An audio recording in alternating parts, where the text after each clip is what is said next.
오늘 제목 택함받은 자의 인도, 이와 같은 제목으로 하나님 말씀을 전합니다. 우리 하나님께서 이스라엘 백성들을 택하여 주셨습니다.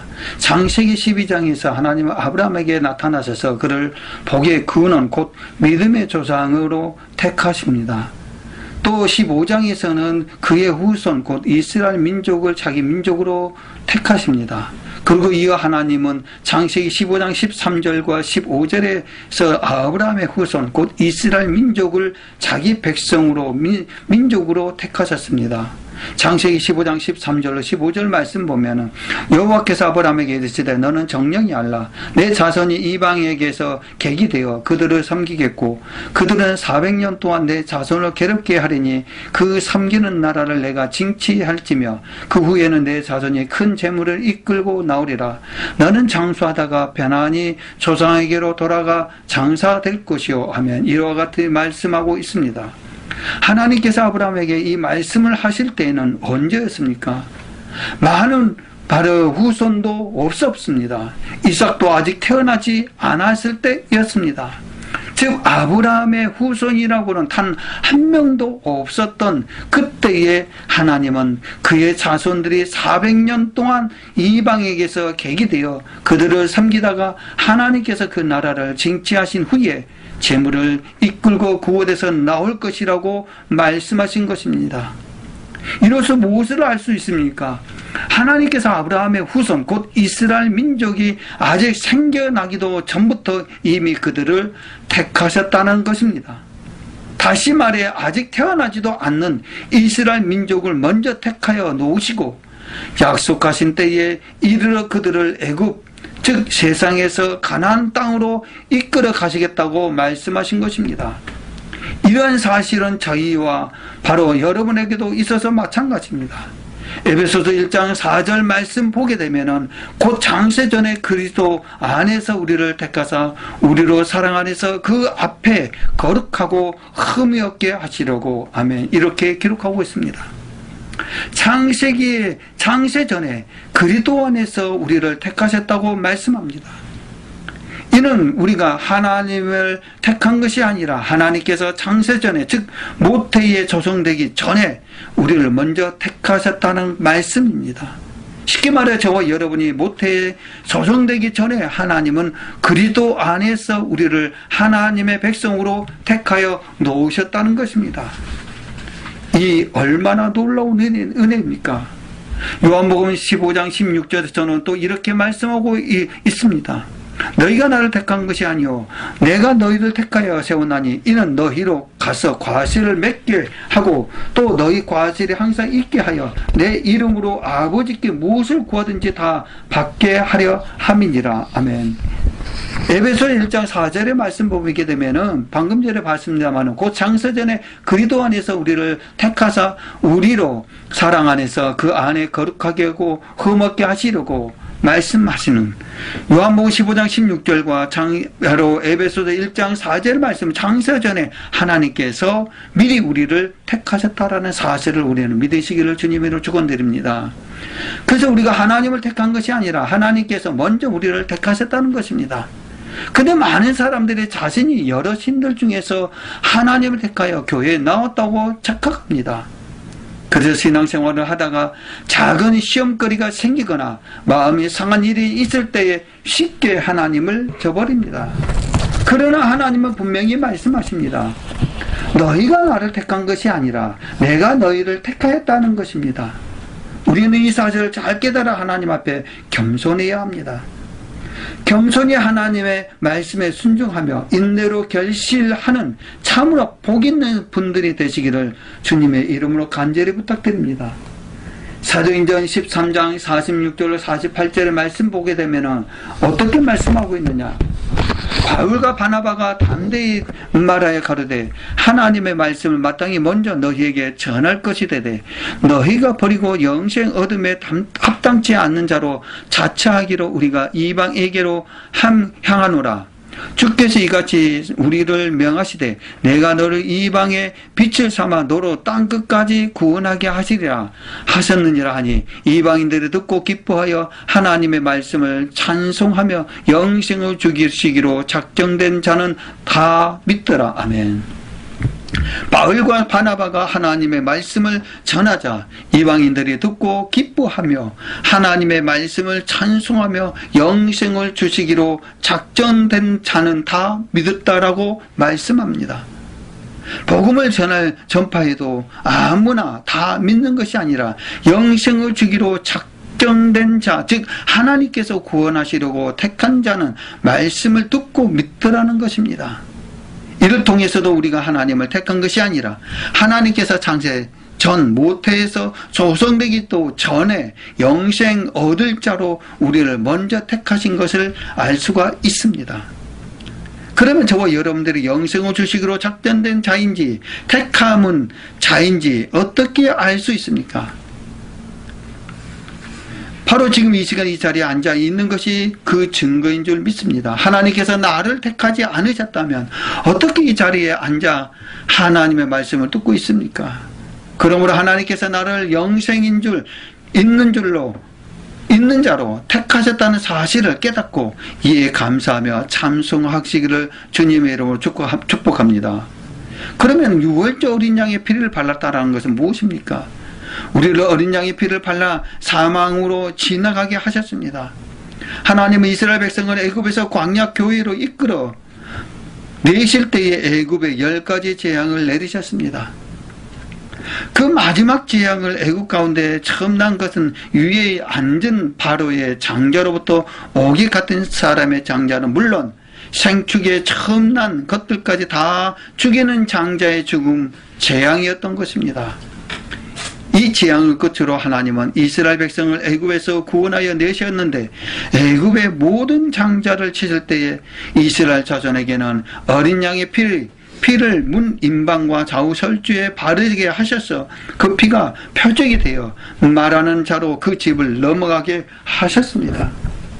즉 이스라엘 자손은 어린 양의 피가 표적이 바로 되어서 죽음을 면하고 애굽에서 나올 수 있었던 것입니다. 하나님은 이 내용을 출애굽기 12장에서 이렇게 말씀하고 있습니다. 이스라엘 자손에게 사망을 면하게 하시려고 유월절 어린 양의 피를 문인방의 좌우설질에 바르게 하셨습니다. 출애굽기 12장 13절에 내가 애굽 땅을 칠 때에 그 피가 너희의 거하는 집에 있어서 너희를 위하여 표적이 될지라 내가 피를 볼 때에 너희를 넘어가리니 재앙이 너희에게 내려 멸하지 아니하리라. 23절 여호와께서 애굽 사람을 치러 두루 다니실 때에 문 임방과 좌우설주에 피를 보시면 그 문을 넘으시고 멸하는 자로 너를 집에 들어가서 너희를 치지 못하게 하실 것입니다. 아멘. 이렇게 기록하고 있습니다. 이와 같이 이스라엘 자손이 출애굽을 할 때에 하나님은 유월절 어린 양의 피를 통해서 그들의 생명을 구원하여 주셨습니다. 그러면 이것이 우리에게 무엇을 예표해 주시는 것입니까? 이는 예수 그리스도께서 우리의 유월절 어린 양이 되셔서 어린 양으로 오셔서 우리를 죄에 삭힌 사망에서 구원하시기 위해 십자가에서 피 흘려 죽으실 것을 예표하고 주신 것입니다. 고린도전서 5장 7절에 너희는 누룩 없는 자인데 새 덩어리가 되기 위하여 묵은 누룩을 내어버리라. 우리의 유월절 양 곧 그리스도께서 희생이 되셨느니라. 아멘. 그리스도께서 우리의 유월절 양으로 희생이 되셨다고 말씀합니다. 이 말씀은 무슨 뜻입니까? 고린도전서 15장 3절의 말씀 보게 되면 내가 받은 것을 먼저 너에게 전하노니 이는 성경대로 그리스도께서 우리를 죄를 위하여 죽으시고 아멘. 그리스도께서 우리 죄를 위하여 죽으셨다라고 말씀하셨습니다.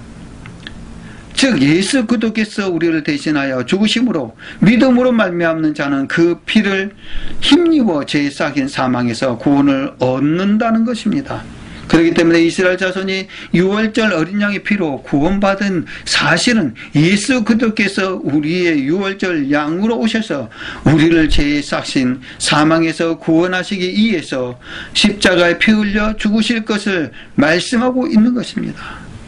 우리의 유월절 어린 양 예수 그리스도에 대해서 로마서 5장 7절로 8절에서 이렇게 말씀하고 있습니다. 의인을 위하여 죽는 자가 쉽지 않고 선을 위하여 용감히 죽는 자가 혹 있거니와 우리가 아직 죄인 되었을 때에 그리스도께서 우리를 위하여 죽으심으로 하나님께서 우리에게 대한 자기의 사랑을 확증하셨느니라. 아멘. 의인을 위해 대신 죽은 것이 어렵고 혹 선을 위해 죽은 사람이 드물게 있을 수 있지만은 생명구지의 제약을 위해 죄 대신 죽어주는 사람은 이 세상에 아무도 없습니다. 그러나 오직 한 분 그리스도께서 죄인된 우리 즉 나를 위해 대신 죽어주셨다는 것입니다. 8절의 말씀 보게 되면 우리가 아직 죄인 되었을 때에 그리스도께서 우리를 위하여 죽으심으로 하나님께서 우리에 대한 자기의 사랑을 확증하셨느니라. 즉 내가 아직 죄인 되었을 때에 내가 하나님을 모르고 욕하고 죄된 삶을 살고 있었을 때에 이미 예수 그리스도께서 2000년 전에 나를 위해 십자가에서 피 흘려 죽으심으로 바로 나에 대한 사랑을 확실히 증거해 주셨다는 것입니다. 다시 말해 예수님께서 죄인된 우리를 위해서 우리 대신 죄의 삭신 사망을 지불하심으로 하나님께서 우리를 얼마나 사랑하는지 그 사랑의 정도를 보여주셨다는 그 말씀입니다. 그렇기 때문에 사랑하는 하나님의 자녀들여 하나님의 사랑이 얼마나 크고 깊은지 우리는 묵상하여 보시기 바랍니다. 그리고 깊이 감사 들으시기를 바랍니다. 그러면 우리는 하나님의 인도함을 받습니다. 불기둥과 구름기둥으로 이스라엘 백성을 인도하셨던 것처럼 하나님은 장자의 죽음 재앙의 끝으로 이스라엘 백성을 애굽에서 구원하여 내시고 그들을 불과 구름기둥으로 직접 인도하셨습니다. 하나님은 출애굽기 13장 21절로 23절에서 말씀하고 있습니다. 여호와께서 그들 앞에 행하사 낮에는 구름기둥으로 그들의 길을 인도하시고 밤에는 불기둥으로 그들에게 비치사 주야로 진행하시게 하시니 낮에는 구름기둥 밤에는 불기둥으로 백성 앞에서 떠나지 아니하니라. 아멘. 이는 요한복음 6장 44절에 나를 보내신 아버지 곧 하나님께서 이끌지 아니하시면 아무도 내게도 올 수 없다라고 말씀하셨습니다. 예수님의 말씀은 우리가 어떤 이유, 질병이나 고난이나 전도나 이상 등 교회에 나오든지 그것은 분명히 하나님께서 인도하셨다라는 것입니다. 요한복음 6장 44절 말 나를 보내신 아버지께서 이끌지 아니하면 아무라도 내게 올 수 없으니 오는 그를 내가 마지막 날에 다시 살리리라. 우리가 교회에 나오는 데는 여러 가지 이유들이 있습니다. 어떤 사람들은 전도지를 보고 감동받아 교회로 오기도 합니다. 어떤 사람들은 교회 갑시다라고 건면하는 전도자에 이끌려 교회 나오기도 합니다. 또 어떤 일은 교회 가면 사업이 잘 될 수 있을까라며 교회에 오기도 합니다. 젊은 청년들은 배우자를 만날 수 있을까라며 교회 나오기도 합니다. 억센 사주팔자가 잘 풀릴 수 있을까 하는 기대감으로 교회에 나오기도 합니다. 또 어떤 이들은 질병의 치유를 위해 교회에 나오기도 합니다. 부모나 자녀의 기도 때문에 교회에 나오기는 사람들도 있습니다. 이처럼 어떤 이유든지 어떤 경로를 통해서든지 우리가 교회에 나오게 되는 데에는 반드시 하나님의 인도하심이 있습니다. 즉 하나님은 이 모든 이유들을 사용하여 우리를 교회로 인도하시는 것입니다. 하지만 교회 나온 것만으로 그리스도를 믿는다고 할 수 없습니다. 또한 구원받았다고 말할 수 없습니다. 그렇다면 하나님께 택함받아 그분의 인도하심으로 교회 나온 사람들은 어떻게 해야 합니까? 우리는 여호와를 나의 구원자라고 고백하게 해야 합니다. 구름기둥과 불기둥으로 이스라엘 백성들을 인도에 가신 하나님은 가던 길을 둘러 홍해 앞에 서게 하셨습니다. 앞에는 홍해가 가로막아 서 있고 뒤에는 애국 군대가 몰려오는 상황 속에서도 하나님은 홍해를 갈라 마른 땅과 같게 하시고 이스라엘 백성들로 그곳을 지나게 하셨습니다. 그러면 하나님께서 이 같은 기적을 행하신 까닭이 무엇이겠습니까? 하나님은 출애굽기 15장 1, 2절에서 말씀하고 있습니다. 이스라엘 온 회중의 여호와를 구원의 하나님으로 고백하셨다라는 것입니다. 이때 이 모세와 이스라엘 자손이 이 노래로 여호와께 노래하니 일러시되 내가 여호와를 찬송하리니 그는 높고 영화로우시며 말과 그 탄 자를 바다에 던지셨음이로다. 여호와는 나의 힘이요 노래시며 나의 구원이시로다. 그는 나의 하나님이시니 내가 그를 찬송할 것이요 내 아비의 하나님이시니 내가 그를 높이리로다. 아멘. 홍해의 기적 앞에서 하나님은 이스라엘 애굽 땅에서 10가지 재앙을 행하심으로 상천하지에 오직 여호와만 하나님이시오 그 외에는 다른 신이 없음을 그들로 알게 하셨습니다. 그러나 하나님은 그 사실을 알게 하신 것에서 그치지 않으셨습니다. 홍해를 마른 땅과 같이 건너게 하시는 기적을 통해 그들로 여호와는 나의 구원이시오 나의 하나님이시로다 라고 고백을 하게 만들었습니다. 이는 우리가 예수 그리스도를 믿음으로 믿을 뿐만 아니라 마음으로 믿을 뿐 아니라 반드시 입으로 시인해야 한다는 것을 보여주셨습니다. 그래서 오늘 본문의 말씀 바로 로마서 10장 9절로 10절에 내가 말 내 입으로 예수를 주로 시인하며 또 하나님께서 그를 죽은 자 가운데서 살리신 것을 내 마음으로 믿으며 구원을 얻으니 사람이 마음으로 믿어 의에 이르고 입으로 시인하여 구원에 이르니라. 아멘. 기록하고 있습니다.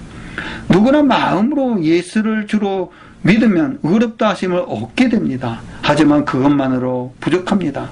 하나님은 창세전에 우리를 택하시고 우리를 구원하시기 위해 예수님을 십자가에 피 흘려 죽게 하셨습니다.